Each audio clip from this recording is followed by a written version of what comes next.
We were greatly inspired by Sabaton's new song, Christmas Truce, when making this video. You can stream it now and pre-order their upcoming album, The War to End All Wars, in the link in the description. It's the night of December the 24th, 1914, on the Western Front.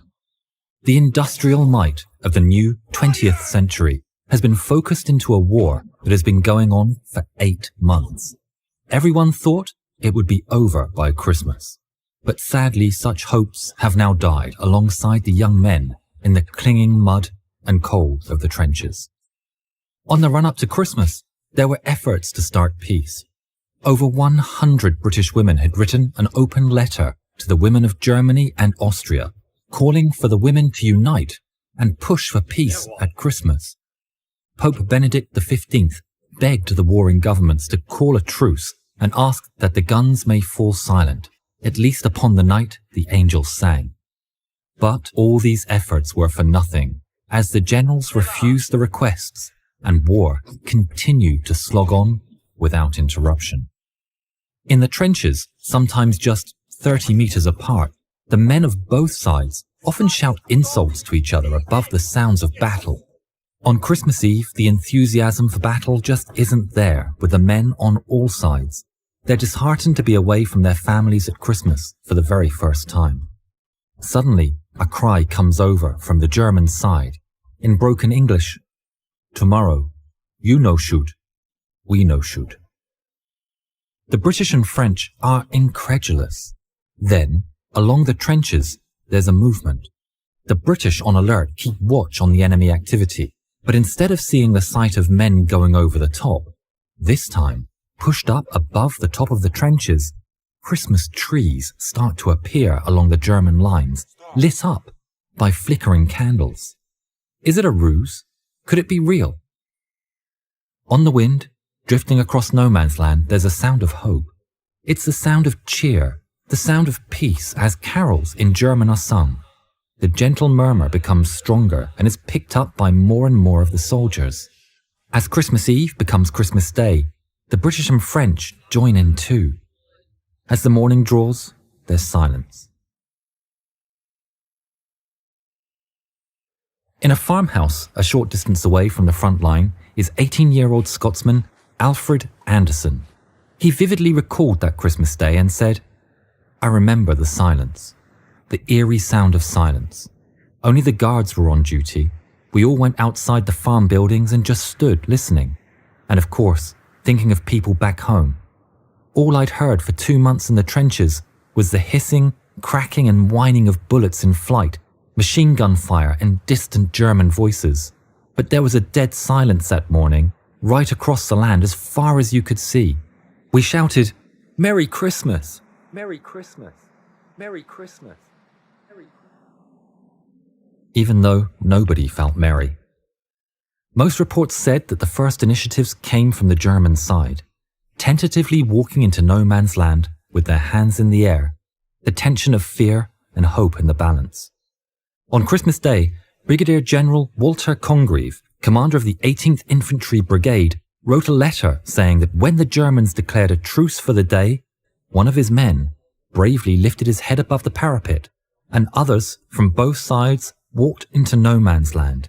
Meeting in the middle, officers and soldiers shook hands and made peace with their enemies, swapping cigarettes and cigars. One of his captains smoked a cigar with a young fellow just 18 years of age, but who was also the best shot in the German army.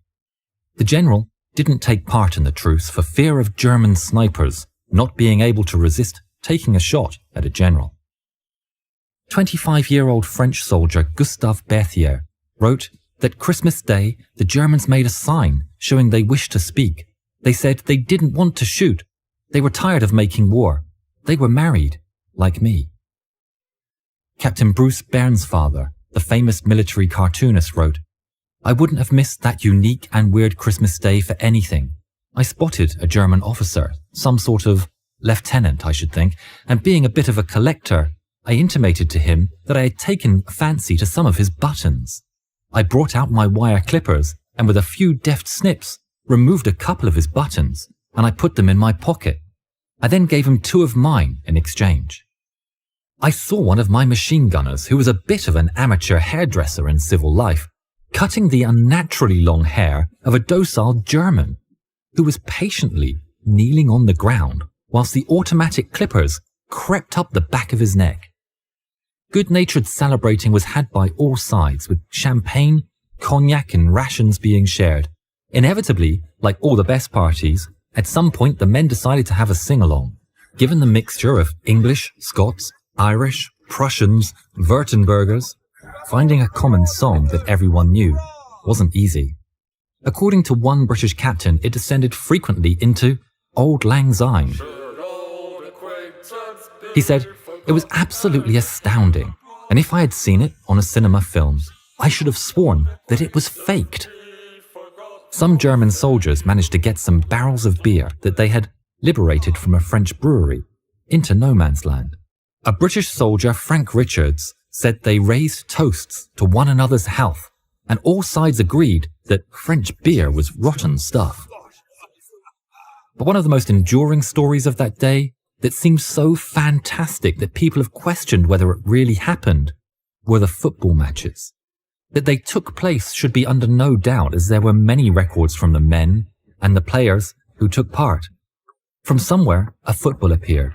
Lieutenant Kurt Zemisch of the 134th Saxon Infantry Regiment told that the English brought a soccer ball from their trenches, and pretty soon a lively game ensued.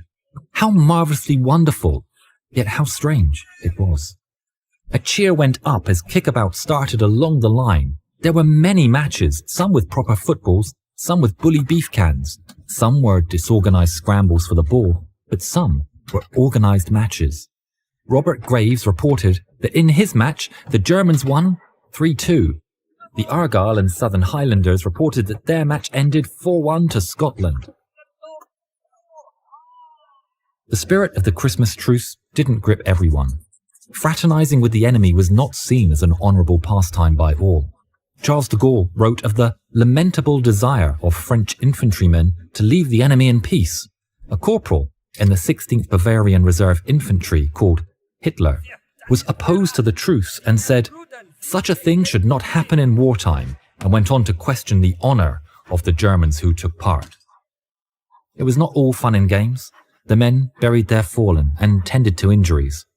As the day wore on, the truce that an estimated 100,000 men took part in came to a close. As the men moved back to their trenches, Captain Charles Stockwell took it upon himself to fire 3 shots skyward. He raised a flag upon which was written, "Merry Christmas." His German opposite raised a flag that read, "Thank you." The 2 men then stood on the ramparts and saluted each other. Alfred Anderson, the young Scotsman, survived the war and lived to the age of 109. He said of the end of the truce, "The silence ended in the early afternoon. It was a short peace in a terrible war." But one of the most remarkable quotes comes from a young soldier who, despite being away from his family for the first time, said of the events on that day, "I wouldn't have missed it for the most gorgeous Christmas dinner in England."